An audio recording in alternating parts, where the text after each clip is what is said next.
everyone, and welcome to the Health Marketing Collective, where strong leadership meets marketing excellence.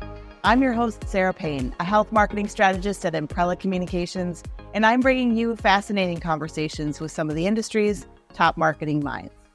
Today's episode is about how to build an effective KOL program. As most of you know, KOLs are a critical component to many health marketing programs, as they can lend credibility and influence to enhance brand trust and your reach. By engaging KOLs effectively, brands can communicate complex information to both clinicians and patients, fostering education and driving adoption of your product or solution. In our conversation today, we'll talk about how to nurture relationships with KOLs and outline some key characteristics of an effective KOL program. To dive into this topic with me, I'm thrilled to welcome Julia Steele Rodriguez, who leads the market access, clinical and economic outcomes, medical relations, sales training, and trade shows and events teams for the breast and skeletal health division of Hologic. Julia has a background leading diverse teams in marketing, operations, revenue cycle, and clinical education in med device. Throughout this impressive tenure, she has helped build and nurture KOL relationships for various med device companies. Welcome, Julia. Thanks for being here. Thanks for having me, Sarah. Yeah, absolutely. I think this is a really important conversation for marketing leaders. KOLs obviously are, as I mentioned in the intro, a critical component of marketing programs. As we start off this conversation today, I think it's important that we have a shared definition of KOL. How do you define a KOL, Julia? Great question. So my first answer, obviously, would be a key opinion leader. But in the context of talking about how you build a KOL program, I think it's really important that we ask ourselves and our organization what we think a KOL is. Because what I've discovered as I'm building and developing these programs is that there are often very different ideas about that.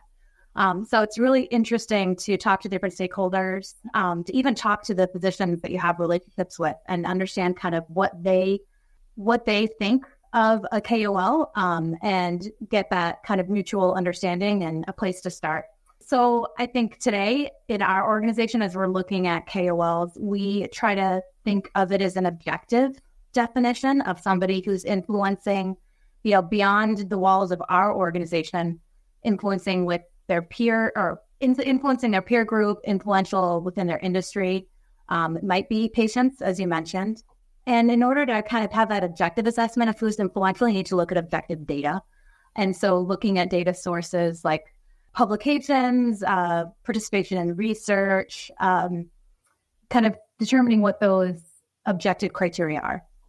Yeah, I think being aligned on clear definitions and expectations is really important, as you mentioned. And just anecdotally, I've seen some organizations use the term KOL to mean their own champion customers or influential customers. So that's why I want to start there so that everyone listening knows that for the purposes of today's conversation, you and I are using the term KOL to refer to someone who's influential among their peers broadly, not just within a brand or a company's own customer base. Absolutely. So let's talk about how and where to find KOLs. What strategies do you recommend for identifying the right KOLs for your organization? So I think once you figure out what you're hoping to accomplish with your KOL program, so if that's like rebuilding reputation in the market to get ready for launching a new product, you might be looking for a specific specialty, people with a specific type of expertise. So it'd be easy to identify who are the people doing research in this area? Who are the people speaking at major conferences about this topic? A lot of that information is easy to find, Google, looking at the major professional societies or conferences, scouring agendas, previous year's agendas, looking at leadership of these societies, who are the committee members, things like that. So just starting to get familiar with who tend to be the people that are either asked by their peers to speak or kind of in those prominent positions. So I would start there to kind of get a sense of who you're targeting. From there, spending some time where they are, you want to kind of be in the wild with these people that you're looking for. So again, going back to attending conferences. One of the things that really resonated with me that I remember you included in your outline was to not just look at like their CV or their resume of expertise, but to also look at the subjective measures. Yeah. I found that to be a really important point. Yeah, so the adapted data is really important when you're determining the kinds of people that you want to engage with. So again, figuring out the specialty, what kind of experience you need them to have had. If you're looking specifically for people who have experience with research or publishing, who are well networked within the publishing community, those would be different places that you would look. But ultimately, how you are going to engage with these people can impact your selection criteria too. So for example, if you are looking for specific expertise in order to get product feedback and you want to engage with these people with R&D, you might not be looking for somebody who's a great speaker. If you're looking for people who are going to be at the podium, who you want to engage with in sponsored medical education, you want to see them present. If you're looking for somebody who's going to come and help you train your sales force, or who is going to come and rally your troops or do some internal work, you're looking for somebody who's a little bit more motivational and friendly there. So I think it's, what is the work that you're hoping to do with them, and then finding environments for you to be able to assess their ability to do what you would be hoping to engage with them on. And then finally, you want to look for that fit and that personality that's going to make them easy to work with. So ultimately, if you're probably looking for, and I would encourage you to be looking to develop long-term relationships with these people. And so if either you or people on your team are going to be engaging with them on a regular basis, are these people who are going to turn in paperwork on time? Are they going to invoice you appropriately for payment? Are they good conversationalists in a dinner when you're having them at a dinner program? Like, are these people you're going to enjoy working with and developing relationships with? Are they easy to work with? So it's not only who do you target for specific expertise, what are the skills that you want to see, but ultimately are these people that you want to work with and invest the time in developing the relationship with. Yeah, I think that's excellent advice. I think it's so important to be looking at the subjective elements as well, not just their resume, their CV. Things like personality and fit for your organization is just so incredibly important, because when those things aren't a good match, it can create a lot of hurdles to getting good work done together. But also those things are going to be harder to sniff out initially because you're not necessarily going to see it on paper, right? And I love your point about sort of getting out there. And if you want, someone to have that charisma behind a podium, then go, watch them speak somewhere. I'm just curious, do you have any good vetting strategies to help identify some of those right fits when it comes to more of the subjective aspects of it? Yeah, I'd say, two approaches are doing a little bit of research and poking around with people they engage with would be the first one. So, start with where you are and the people that you know, or the people that you have initially started building relationships with, and ask them not only who are the people that they see as experts in that field, understanding what you're hoping to accomplish or who you're looking for, but ask them, what they think. Is this somebody that is easy to work with? What is their reputation? Are they considered a good player in this space? So I think asking around, and, it's kind of like dating. Like, you want to check people out before you commit to them. And on that commitment piece, you don't have to jump all in. You don't have to get married right away. Like, can you start with some small engagements with low commitment? There will be missteps. There will be some people who seem great up front, or they might seem great for a particular purpose. So then as you see them, you might identify other opportunities. So I would suggest, starting small, let both sides kind of suss each other out too. Like, do they really want to work with you? And kind of take small steps.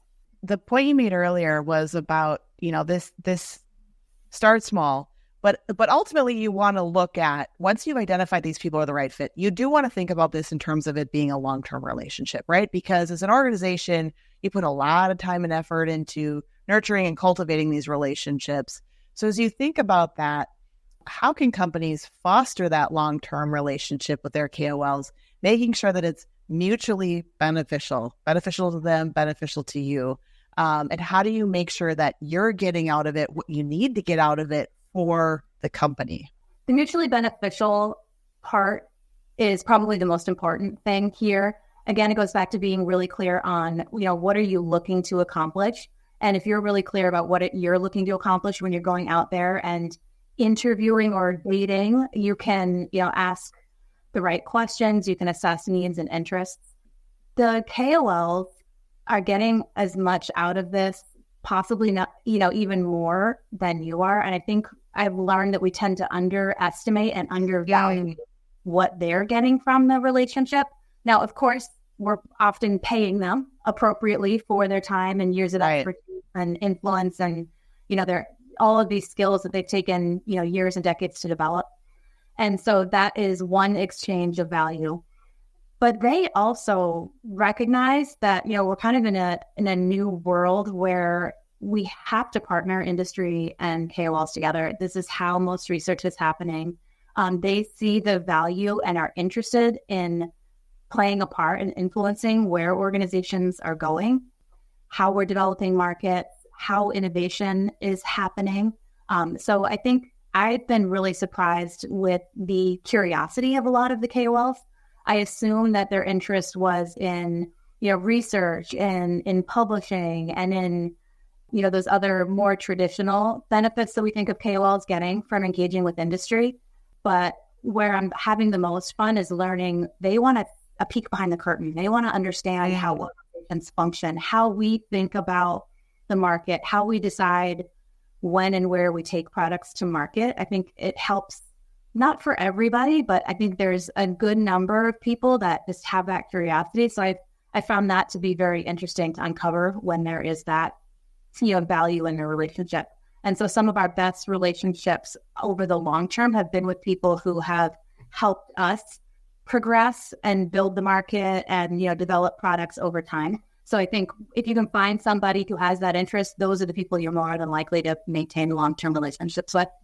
One of the big watch outs I would say I've seen, and the reason why we say build a KOL program, we're probably not really building a KOL program from scratch. We're probably rebuilding. I think in most organizations, there are always physicians involved in that device. Sure. Yeah. Relationships. Who is maintaining them over time is the question. And if you're building a new program, the answer to that is probably nobody or somebody, somehow the ball got dropped, right? So that's where, I challenge our teams to think about building the relationship, not between, it's not Julia and the KOL, or it's not the individual who's the primary contact and that person. It's how do we build a relationship with the company and the KOL? So in order to do that, I think that's another reason to give them a little bit more access into what your long-term goals and strategy are and try to find those ways or find out what it is about your strategy that they're interested in, but also developing relationships at different levels, right? A lot of people or a lot of KOLs I find are very interested in spending time with our executives. They want to understand how they're seeing things at a macro level. So that's one level of relationship. They may want to engage, obviously, functionally with, with engineering, with R&D, with other areas like that. But I think it's really important to think just beyond the owner of the relationship and where can you build with the companies. So many great points there. I think you're absolutely right that we give them more value than we're giving ourselves credit for. I've seen this to be true just in my world of marketing and PR and thought leadership. I've seen this to be true, but even the world you're talking about is even much broader than that, right? R&D and research. I mean, you're talking about peek behind the curtain, relationship with executives within the organization, talking about sort of how they see the future together and sharing those dialogues. So I think that is really wise advice for those people listening in, to really give ourselves credit for that, right? And really think about that as we're thinking about these relationships. Because this is a marketing podcast, I want to really kind of hone in on marketing with this next question. Can you give some examples of how effective KOL partnerships have influenced healthcare marketing strategies? Yeah, I would say, I mean, at Hologic, this is our big success story in mammography, has been bringing 3D mammography to women as standard of care in the US. And it has been our partnership with KOLs, not only in research and publication, and of course the podium presentations and the evidence dissemination that comes from that, and obviously can only happen in partnership with KOLs, but also in payer initiatives, in again rallying the sales organization. It couldn't have happened without our very intentional partnerships with selected people to help us bring forward this new technology. So that would be like the most prominent example that I can give of, recently. I know of Hologic, not because we've worked together, but because you guys are everywhere in the marketplace. And so I have to give a lot of credit to you and your colleagues in the marketing organization to really have put 3D mammography on the map. And as you've said, KOLs, your relationship with KOLs has certainly played a big role in that. Yeah, it's really amazing to see the impact that bringing clinical voices, to on the Hill for, speaking with local, at the state level, the federal level, local governments, influencing policy to increase coverage. Like we underestimate how impactful those external and objective clinical voices can be. And, there's so much more we need to do. And talk about aligning objectives and passion. We couldn't be more passionate about it. And, an example of breast radiologists, they couldn't be more passionate about expanding access. So when you can align interests that way, it's incredibly powerful. Yeah, I think there's this point about when we talk about aligned interests, it's aligned core values, it's aligned mission, right? Mm-hmm. Their interest in doing what's best for their patient and leading to the best possible health outcome and, detection early for if it's, breast cancer is so incredibly important. And that's the same mission and values that your organization has as well. And so when we're working together for that common outcome, I've seen that works incredibly well because we're rallying together around increased education, increased awareness of an issue to ultimately impact better outcomes in healthcare. Yeah, absolutely. You've talked about some of the challenges that come along with building and maintaining KOL partnerships. Any others that we haven't mentioned so far that are worth calling out and how those can be overcome? I think as you're building a program, looking for potential friction points internally is important. Things like contracting, invoicing, payments, communication, they're little things, but they quickly turn into the big things. I think having a smooth process there. Regular communication is important too, and that gets back to expectation setting. But where I've seen these programs fail and where I've heard just horror stories from KOLs that we've engaged with is when companies ramp up a program and they go gung ho, we're gonna do this, we're gonna do that, and they get the KOLs excited about all of this work, and they do maybe one speaking engagement and run crickets, nothing. And, people, like we're saying, you get them all excited about this work that can be done, and then to not communicate, to not give regular updates. These are relationships that need to be maintained with clear expectations, regular communication, and just, respecting the human that's there, right? They want feedback also. And, one of the really fun things in building a KOL program is when you can help somebody build their career. If they're looking for more time speaking, they're looking to develop as a speaker, they're looking to do more research and just kind of build their brand and build their leadership within their peer group. It's amazing. If they're open to feedback and want to partner, that could be a terrific opportunity. I caution to be careful that somebody is open to feedback before you give it to them. But seek out those people again, as that comes down to like picking who you're dating. Not everybody will be somebody that you can develop over time or who wants to develop or is good taking feedback. But if you can find a couple of those, they're well worth the investment. I'd say same with a group that you could call like emerging leaders or rising stars. Who are the people that will be the KOLs in the future? So whether we're talking, 5, 10, 15 years in the future, and this might not be relevant for all organizations, but if you can build that relationship early so they get to know your company, again, not one person, but your company, you can help them develop as a speaker or as a presenter, or help connect them with other people in the industry. Helping to build connections works both ways. That trust that builds over time, that relationship equity builds over time, and pays dividends, well into the future for both sides. Yeah, you mentioned trust, and you also mentioned feedback. And as you were saying that, it dawned on me that ideally your organization wants the feedback to go both ways, right? And that comes down to having a relationship of trust and this ability, like a true relationship, right? Where your organization can give them feedback on how, things could be going better, what else they could be doing, but also for them to turn around and give your organization feedback as well. It has to be incredibly valuable. Absolutely. And that can be one of the most powerful uses too internally, especially depending on how your organization gets input in other ways, right? There are obviously times when you need different kinds of market research and feedback, but hearing from these influential customers, because they're almost always customers to some degree, can be incredibly important. That's also another kind of unsung benefit of these relationships, and it can be leveraged one-on-one or in an advisory board group setting is, what are the messages that the leaders in the organization need to hear? And who do they need to hear it from?